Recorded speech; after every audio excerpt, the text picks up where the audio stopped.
आज की कक्षा में आपको पढ़ाएंगे लेखांकन के सिद्धांत और लेखांकन की अवधारणाएं।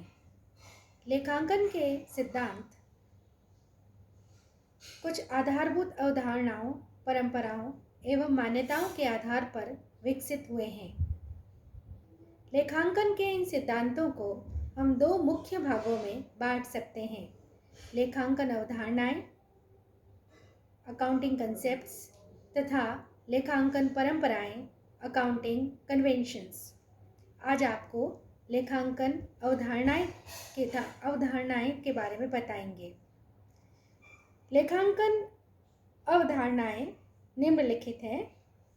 पहली प्रथम अस्तित्व अवधारणा, दूसरी मुद्रा माप संबंधी अवधारणा, तीसरी निरंतरता की अवधारणा, चौथी द्विपक्ष अवधारणा, पांचवी लागत अवधारणा, छठी वसूली या आगम मान्यता अवधारणा, सातवीं आय व व्ययों के मेल की अवधारणा, आठवीं उपार्जन अवधारणा, नवीं लेखा अवधि अवधारणा। अब इनको विस्तार से समझाऊंगी मैं। पहली अवधारणा है पृथक अस्तित्व अवधारणा, सेपरेट एंटिटी कंसेप्ट। लेखांकन की यह एक प्रमुख अवधारणा है कि व्यवसाय या उसके स्वामियों अथवा तथा प्रबंधकों से स्वतंत्र तथा पृथक अस्तित्व होता है। लेखांकन के लिए व्यवसाय अपने स्वयं में एक अलग इकाई है। व्यवसाय में लेखांकन व्यापारिक व्यवहारों का लेखा किया जाता है, चाहे वे व्यवसाय के स्वामी, लेनदारों, प्रबंधकों आदि किसी से भी संबंधित हो, क्योंकि लेखांकन का उद्देश्य व्यवसाय की क्रियाओं का परिणाम एवं व्यवसाय की स्थिति का जानना है। मालिकों, प्रबंधकों एवं लेनदारों की स्थिति को जानना नहीं।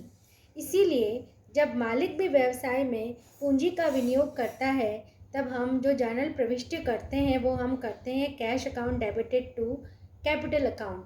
कैपिटल जो निवेशित की जाती है वो व्यवसाय के मालिक द्वारा ही की जाती है, परंतु हम व्यवसाय के मालिक का नाम नहीं लिखते हैं।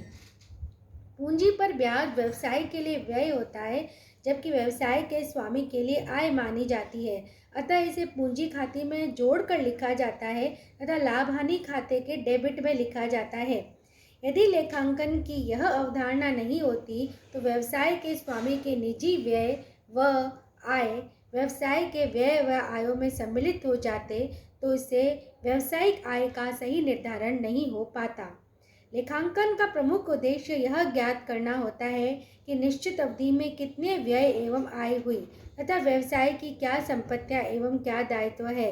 यह तभी संभव है जबकि व्यापार का अस्तित्व तथा स्वामी का अस्तित्व अलग अलग माना जाए, अर्थात व्यापारिक व्यवहार एवं निजी व्यवहारों का लेखांकन पृथक पृथक हो। चूंकि लेखा विधि की इकाई प्रतिष्ठान है, न कि स्वामी, इसीलिए लेखांकन व्यवसाय को आधार मानकर ही किया जाता है। दूसरी अवधारणा है मुद्रा माप संबंधी अवधारणा, मनी मेजरमेंट कंसेप्ट। लेखांकन के लिए माप की इकाई आवश्यक है। लेखांकन में केवल उन्हीं घटनाओं एवं व्यवहारों का लेखा किया जाता है जिनका माप हम मुद्रा में कर सकते हैं। यदि किसी तथ्य, घटना या व्यवहार का मापन मुद्रा में करना संभव नहीं है, तो ऐसे तथ्य, घटना या व्यवहार का लेखा नहीं किया जाता है। यही कारण है कि सभी अलग अलग प्रकार के व्यवहारों, कार्यों एवं वस्तुओं का मूल्यांकन एवं मापन मुद्रा में करके उनको एक आधार प्रदान किया जाता है। उदाहरण स्वरूप, यदि किसी व्यवसाय के पास भवन, मशीन, फर्नीचर, पेटेंट, कच्चा माल आदि के रूप में संपत्तियां हैं, तो तथा इनके आधार पर व्यवसाय की आर्थिक स्थिति ज्ञात करनी है, तो ऐसी स्थिति में उन समस्त संपत्तियों का मूल्य मुद्रा में आंका जाएगा, तभी उस व्यवसाय की आर्थिक स्थिति का ज्ञान हम कर पाएंगे। तीसरी जो अवधारणा है वो है निरंतरता की अवधारणा, गोइंग कंसर्न कंसेप्ट। जब तक कोई विपरीत प्रमाण उपलब्ध न हो। यह मान्यता है कि व्यवसाय दीर्घकाल तक चलता रहेगा, अनंत काल तक चलता रहेगा। इसे हम चालू रहने की अवधारणा कहते हैं। यह मान्यता है कि संस्था निरंतर चलती रहेगी, बंद नहीं होगी जब तक कि कोई विपरीत स्थिति प्रकट न हो। लेखांकन के अनेक महत्वपूर्ण नियम व सिद्धांत इसी अवधारणा पर आधारित हैं। उदाहरण के लिए किसी संपत्ति के वार्षिक वास के लिए मान लिया जाता है कि व्यापार दीर्घकाल तक निरंतर चलता रहेगा। इसी प्रकार दीर्घावधि के लिए किए गए व्ययों का विभिन्न कार्यों वर्षों में विभाजन करते समय भी इसी अवधारणा का पालन किया जाता है। स्थायी संपत्तियों पर मूल्यह्रास की गणना में संपत्ति के उपयोगी जीवन काल को ध्यान में रखा जाता है तथा चिट्ठे में स्थायी संपत्तियों को इसी आधार पर अपलिखित मूल्य पर दिखाया जाता है। यद्यपि यह मानकर चला जाता है कि व्यवसाय दीर्घकाल तक चलता रहेगा, फिर भी लेखा विवरण या प्रतिवेदन सामयिक आधार पर तैयार किए जाते हैं। इसका प्रमुख कारण यह है कि भविष्य में यदि कभी व्यवसाय का समापन हो जाए अथवा व्यवसाय को बेचना पड़े तो व्यवसाय का वर्तमान मूल्य प्राप्त हो सके।